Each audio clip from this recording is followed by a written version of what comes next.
ನಮ್ಮ ಹೆಸರು ಕನಕಯ್ಯ, ನಮ್ಮದು Parsanalli, taluka Surpur, district Yadgir, Karnataka. Mobile number 9741876112. ನಾವೊಂದು 30 ವರ್ಷದಿಂದ ಭತ್ತ ಬೆಳಿತೀವಿ. ಅದರಲ್ಲಿ 2 ಬೆಳೆ ಬೆಳಿತೀವಿ. ನಾನು 30-35 ಎಕರೆ ಬೆಳಿತೀವಿ. ಮಳೆಗಾಲದಾಗ ದ್ವಾಮಿ ಹೆಚ್ಚಿಗೆ ಬರ್ತಾವೆ, ಬ್ಯಾಸಿಗೆ ದ್ವಾಮಿನೂ ಬರ್ತಾವೆ, ಸ್ಟೆಂಬರ್ ಹುಳನೂ ಬರ್ತಾವೆ.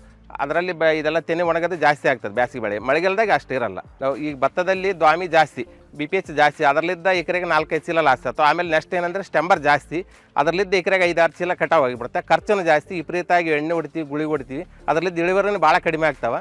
ಹಿಂಗಾಗಿ ರೈತ ಭಾಳ ಲಾಸ್ ಆಗ್ತಾನೆ. ಅದು 2 ಆಗ್ಲಾರ್ದಂಗೆ ಒಂದು ಏನನ್ನ ಇದು ಮಾಡ್ಬೇಕಂತ ನಮ್ಮದೊಂದು ಅಭಿಪ್ರಾಯ.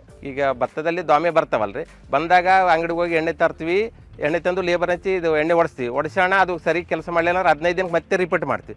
ರಿಪೀಟ್ ಮಾಡೋದ್ರಿಂದ ಮತ್ತೆ ಲೇಬರ್ ಖರ್ಚು ಜಾಸ್ತಿ. ಆಮೇಲೆ ಹೊಲ್ದಾಗಿದ್ದಲ್ಲಿ ಅದು ಶಕ್ತಿ ಕಳ್ಕೊಂಡ್ಬಿಡ್ತದೆ. ಶಕ್ತಿ ಕಳ್ಕೊಂಡು ಈಲ್ಡೇನು ಕಡಿಮೆ ಆಗಿಬಿಡ್ತದೆ. ಲೇಬರ್ ಖರ್ಚು ಜಾಸ್ತಿ, ಎಣ್ಣೆ ಖರ್ಚು ಜಾಸ್ತಿ, ಅದರಲ್ಲಿದ್ದ ರೈತಗೂ ಲಾಸ್. ಹಿಂಗಾಗಿ ಸ್ವಲ್ಪ ಇದಕ್ಕೆ ಏನಾನ ಬೇರೆ ಒಂದು ಏನಾನ ಇದಾಗಿದ್ರೆ ಚಲೋ ಆಗ್ತದೆ ಅಂತ ನಮ್ಮ ಐಡಿಯಾ. ನಾವು ಸುಮಾರು 8-10 ವರ್ಷದಿಂದ IL ಟ್ರ್ಯಾಕ್ಟರ್ ಕಂಪ್ನಿ ಎಲ್ಲ ಪ್ರಾಡಕ್ಟ್ಗಳು ಬಳಸಿದ್ದೀವಿ ನಮ್ಮ ಭತ್ತದಲ್ಲಿ. ಎಲ್ಲನೂ ಚಲೋನೇ ಅನಿಸ್ತೀವಿ ನಮಗೆ. ಎಲ್ಲ ಕರೆಕ್ಟ್ ಅದ, ಈಲ್ಡಿಂಗು ಎಲ್ಲ ಚಲೋನೇ ಐತೆ. ನಮ್ಗೆ ಬೆಟ್ರ್ ಅನಿಸ್ಯದ. ನಮ್ಮ ಹತ್ರ IL ಕಂಪ್ನಿ ಟ್ರ್ಯಾಕ್ಟರ್ ಬ್ರ್ಯಾಂಡ್ನವರು ಒಬ್ಬರು ಬಂದಿದ್ದರು. ಅವ್ರು ಬಂದ ಕೇಸಿ ನಮ್ಗೆ ಹೊಸ ಗ್ರ್ಯಾನ್ವೇ ಅಂತ ಬರ್ತದೆ ಅಂತ ಹೇಳಿದರು. ಹೇಳಿಕೇಸಿ ಕಾಂಡ ಕೊರಕ 15 ದಿನ, BPHಗೆ 60-65 ದಿನ ಅಂತ ಹೇಳಿದರು. ನಮ್ಮದು 1 ಎಕರೆ ಹೊಲ ಐತೆ. ಅದಕ್ಕೆ ನಾಟಿ ಮಾಡಿದ 30 ದಿನಕ್ಕೆ 4 kg ಗ್ರ್ಯಾನ್ವೇ ಕೊಟ್ಟಿದ್ದಾರೆ. ಅದ್ರ ಜೊತೆಗೆ 20 kg ಉಸುಗು ಮಿಕ್ಸ್ ಮಾಡಿ ಚೆಲ್ಲಿದ್ದೇವೆ. ನಾವು ಗ್ರ್ಯಾನ್ವೇ ಬಳಸಿ 36 ದಿನ ಆಗಿದೆ. ಇಲ್ಲಿವರೆಗೆ ಏನು ಸ್ಟೆಂಬರ್ ಇಲ್ಲ, ದಿನಾಲ ನಾವು ನೋಡ್ತೀವಿ. ಆದರೆ ದ್ವಾಮಿ ಸತಿಗೆ ಏನಿಲ್ಲ. ಬೆಳೆನೂ ಗ್ರೀನೆಸ್ ಚಲೋ ಐತೆ, ಆಮೇಲೆ ಬಡ್ಡಿನೂ ಚಲೋ ಬಂದಿದೆ.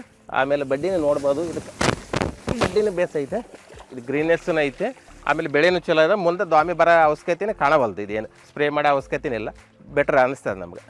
ನಾವು ಇದನ್ನು ನೋಡಿದ ಪ್ರಕಾರ ಗ್ರ್ಯಾನ್ವೇ ನಮ್ಗೆ ಚಲೋ ಅನಿಸ್ಯದ. ನೆಕ್ಸ್ಟ್ ಟೈಮ್ 30-35 ಎಕರೆ ಈ ಪ್ರಾಡಕ್ಟ್ ಮಾರ್ಕೆಟಿಗೆ ಬಂದಿದ್ರೆ ನಾವು ಪೂರಾ ಇದನ್ನೇ ಬಳಸ್ತೀವಿ. ಇದು ಲಾಂಗ್ ಪೀರಿಯಡ್ ಬರ್ತಾ ಬೇರೆ ಆದರೆ 15 ದಿನಕ್ಕೆ ಒಂದು ಸಲ ಸ್ಪ್ರೇ ಮಾಡಬೇಕು. ಇದಾದರೆ ಒಂದು ಸಲ ಹಾಕಿದರೆ ಆ ಟೆಂಬರು ಇಲ್ಲ, ದ್ವಾಮಿ ಇಲ್ಲ. ನಮ್ಗೆ ಚಲೋ ಅನಿಸ್ಯದ. IL ಕಂಪ್ನಿಯವ್ರಿಗೆ ಧನ್ಯವಾದ.